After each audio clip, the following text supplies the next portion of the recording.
Nikki is an amazing speaker. She is a 500-hour registered yoga teacher. She is a yoga therapist, a somatic experiencing practitioner.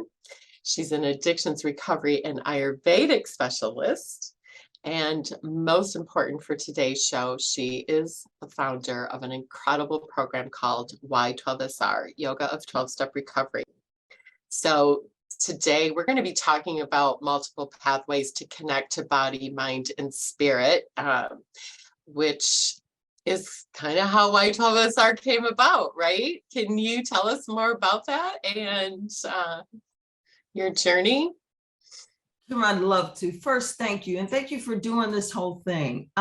You said earlier that I was one of your heroes and you're one of mine, right? It's just like, there are days when I get up and I'm going, why the hell am I doing this, right? What the hell? Why?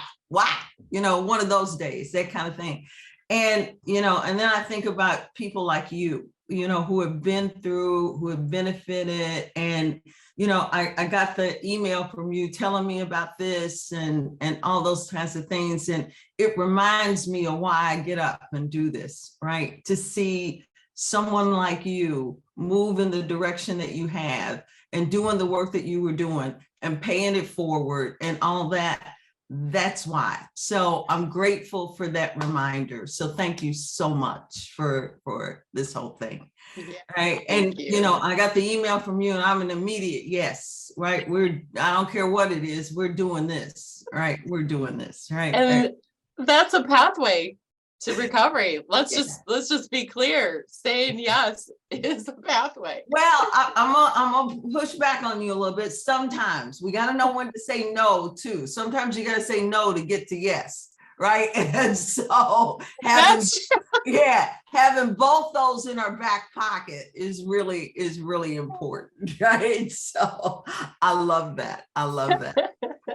So I'm gonna just do kind of what I always love this way that no matter really where I am, if I'm speaking at this recently, I actually spoke at the Clinton Global Initiative, right? Mm-hmm. And then I did this other thing at this huge recovery conference where, all quote unquote, the names were there, Gabor Mate and Deepak Chopra and, all of that kind of stuff. And I spoke one time at Harvard Medical School, right? But the thing is, no matter where I am, I introduce myself the same way, right? And it's all those things that that you just said, right? I'm a yoga therapist. I'm a somatic experiencing practitioner, right? I'm the founder of Y12SR. I'm an MBA. All of those are true, right? And I'm so grateful for every bit of it. And, right? And the big three-letter word is and. And I'm an addict, I'm an alcoholic, I'm a codependent, I'm the survivor of both childhood and adult sexual trauma. I'm a love addict, I'm a recovering debtor spender.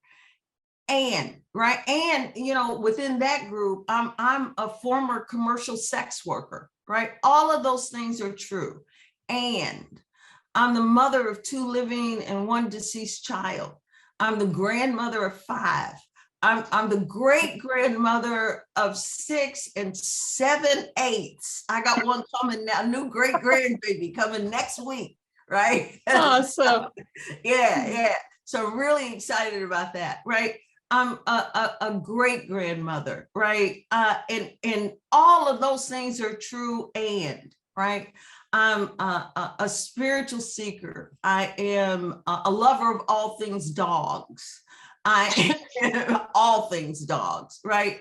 And I'm a lover of life, right? And I love saying all of that in the same sentence. All of that belongs in the same sentence. What I've learned is that in this healing journey is that when I make one part of myself bad, awful, and wrong, and another part of myself right and wonderful and praiseworthy, what I do is create this split. There's a split inside of me. There's this internal war. It's almost like it's a fissure inside my being, right? And so there's all this internal fighting that's going on, right? And what I've discovered is that healing is really, really rooted and grounded in inclusion, right? And it's including all those parts of myself.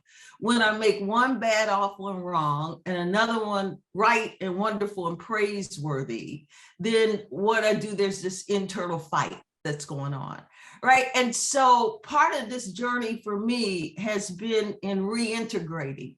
It's the reintegration of all these parts of myself, that all of them really at some level have always been on Team Nikki, right? They've always been on Team Nikki, right?